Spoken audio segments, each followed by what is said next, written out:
Good afternoon friends, আমি অয়ন্তনী এসে গেছি আজকে শনিবারের লাঞ্চের মেনু নিয়ে। আজকে শনিবারের লাঞ্চের মেনুতে আছে কালো জিরে দিয়ে মাশরুম ভাজা আর রসুন দিয়ে কাঁচা লঙ্কা দিয়ে, আর সঙ্গে আছে মাছের তেল দিয়ে, কুমড়ো দিয়ে, উচ্ছে দিয়ে, বেগুন দিয়ে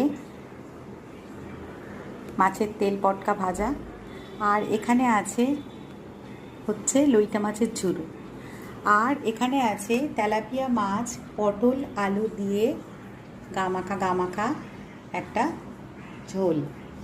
আর যেহেতু মাছের ঝোলের মাছ খায় না, আপনারা সবাই জানেন, তো ওর জন্য মাছ ভাজা। আর সঙ্গে আছে গরম গরম ধোয়া ওঠা ভাত। তো বন্ধুরা, এই ছিল আজকে আমার লাঞ্চের মেনু। যদি আমার লাঞ্চের মেনু তোমাদের ভালো লেগে থাকে তাহলে একটা লাইক, শেয়ার আর একটা কমেন্টস করে দিও। তো শুভ দুপুর বন্ধুরা, সবাই ভালো থেকো, সুস্থ থেকো, তোমাদের সাথে আরও গল্প হবে, আরও শেয়ার হবে।